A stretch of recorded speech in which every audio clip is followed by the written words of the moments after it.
Hey all 9 people that might watch this video. I'm going to do something a little different with this one. I haven't made many YouTube videos lately because it's a ton of fucking work to get all the B-roll and all the camera footage, talking to the camera and all that. It's kind of awkward when you're at the track too, when you're just staring at your phone talking at it. I don't really love doing that, but I still wanted to make some videos. So this one I'm just going to go over race 1 at the Heron Compound for SMEC Round 1. A little bit, talk about the track, talk about my time down there and what I'm dealing with and the bike and all that stuff while we kind of watch the recording of the race 1. And sorry about my backdrop. I tried to close the shades, but Vicky's going to be upset that I did that. The plants aren't going to get any light. But I hope you enjoy it. Thanks, guys.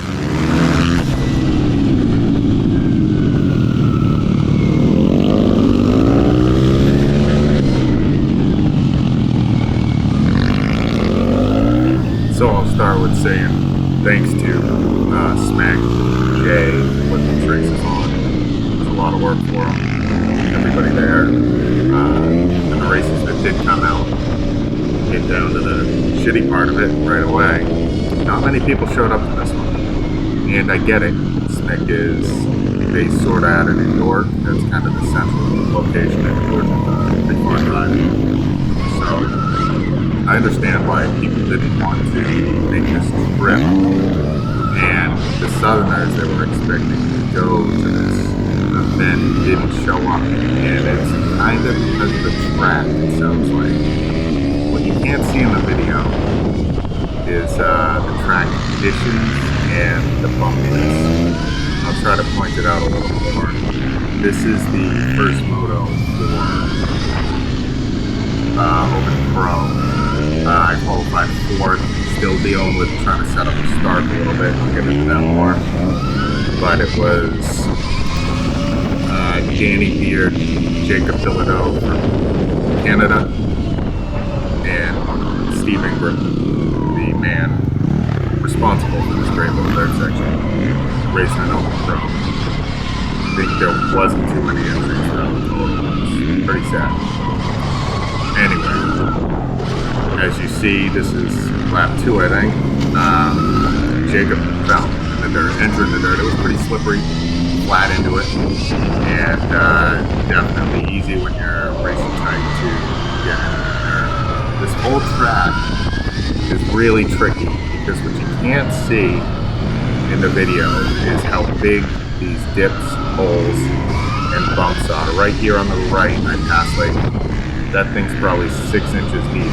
And the actual racing line, depending on which way you went around these holes, I mean, there's probably a faster one. I don't know if I figured it out, but you're talking about like a 6-inch sort of racing line that you can stay in to get a decent lap without hitting all these bumps, which makes it pretty hard to pass unless you want to ride over potholes or, take a totally wacky line. We were all close enough in these races that passing got pretty tough. So I think in the first race, 1st to 4th finished 8 seconds apart from each other. In the second race, it was still less than 10 seconds 1st to 4th. I fell off pretty bad in the second race, but regardless of that, I'm not going to talk about it, right? So this track, let's see, going over it. You got the one high-speed sweeper here. This was actually pretty smooth, but a little sketchy. Coming into the dirt, you're braking super, super hard, upright, and some guys backed it in. The start doesn't really help me back it in too much, so I was just trying to keep it upright. I actually made up a lot of time there comparatively, but where I've lost time typically in the past, and also on this track, is right here. Anytime I'm entering somewhere that I'm getting wide open throttle, I am losing time compared to the other racers. And I'm working on that with the bike setup. There's a little bit left, but this track, I made a lot of changes over the winter. This wasn't really the one to test it on because of all the bumps, the weird lines, me not being familiar. It was really hard to get a reference.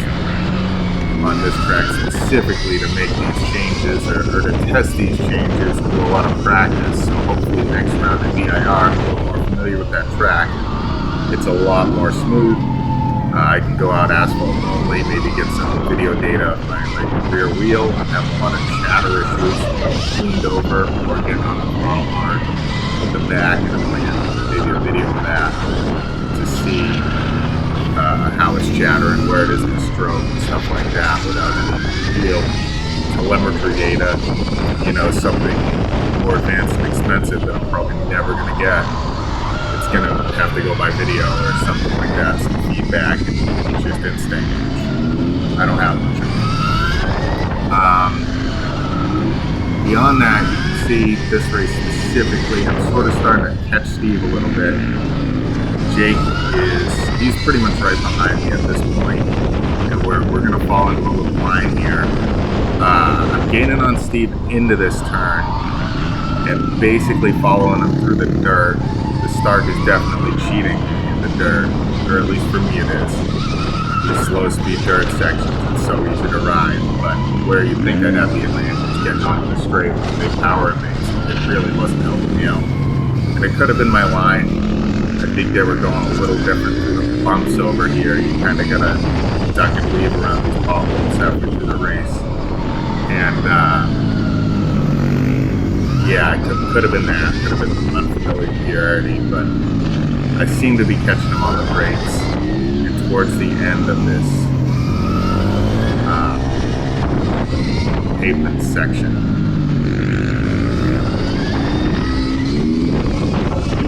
Jacob's right on me again, and Danny's out front. He's got a little bit of a lead, but Steve doesn't seem to be pushing it too hard to try to catch up with him, because I assume he's just trying to buy that time. This is the first model, second one counts more. He actually wins the second one, takes the first overall, and this is his first time racing a 450 with Smack, at least in recent times. So now that we're getting on to the front straight, I'll talk about the lap real quick. There's bumps to the right there. There's like a single line. Some of the fast guys that came out for practice were driving that a little wider. There's a bump on the left and the right there. And I was trying to stay inside and outside of them respectively. This big pothole on the right there, I'm trying to stay outside and get back to the grass. There's a couple bumps on the insides of these turns too that I'm trying to avoid, and you take kind of a wonky line. This is the one smooth part, but you're on the brakes super hard. I don't know how fast we're going, probably 75 or so down to almost nothing, entering a flat track turn in the dirt. This dirt section is fantastic, just way too small. Would have loved to see like 3 or 4 times the size, but it was super fun. Now into this S's sort of, it's a little dirty, they're tight, and then getting onto the throttle again, the back straight, you can kind of see the bumps there, but it doesn't really, the video isn't doing justice. You can see now I'm sort of like getting right onto Steve. I think he's playing the game, sort of taking it the smart way and trying to ride smart, because he knows if I'm not directly touching it, there's no way I'm going to be able to pass at all. This part specifically, I had a little more corner speed in that long turn, and it's easy to overshoot this turn enter in the dirt. It was really easy, and you can throw it down right there like Jake did in the second lap.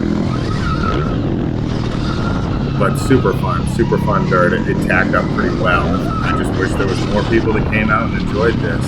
Back to the chicane, right? You can see Steve is just leaving me right there. Look at that, pulling bikes on me, and I don't know what I have to do different. Something's got to change with the bike setup for me to get on the harder situations. Back on this, yeah. I mean, I can talk about the bumps all day, but. Steve went inside there. He knows we're right there. You can hear Jake behind me. He's got a super loud bike, and he was riding great. The dude's really awesome. Good rider. Love riding with him. Love riding with all these guys.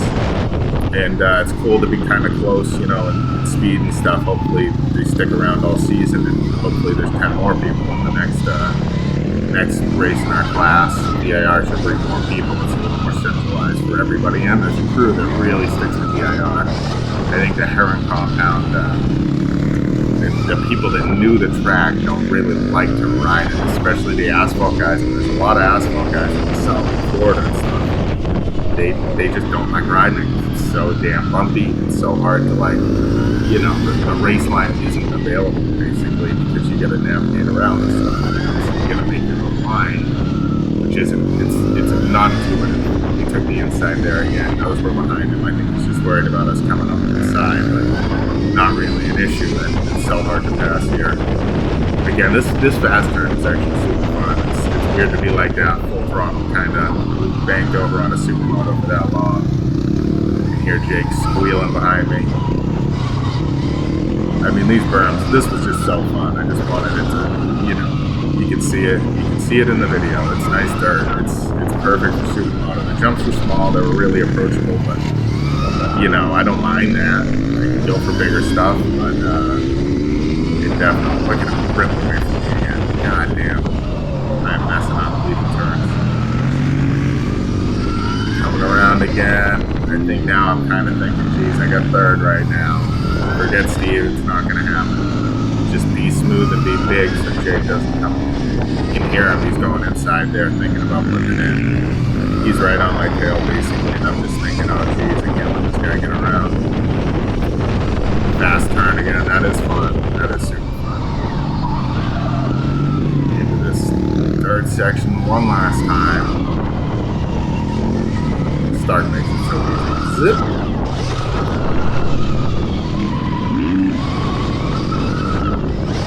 Onto the slippery left, push it down, push it down, push it down, push it down, stay inside so we can't get around, bump, bump, bump, and that's the race. Pretty cool. Well, that was a fun time. Thanks again if you made it this far, the 9 of you people who might have watched this. Super fun race. Would love to see more people out there. If you like this type of video, it's way easier to make, like just recording one and sort of talking about it. I don't know. I might make more of these. Yeah, hopefully I'll see you at the next one. One of these events, we got a new track in Ohio, like a brand new track that we can try, so that'd be cool. Wisconsin, as always, is like awesome, so I hope to see some people there, VIR, OVRP, and yeah, hopefully it'll be a good season, and this is not indicative of who's showing up to these races, because it's gonna be the end of it if we can't get some more people to show up. All right, guys, thanks.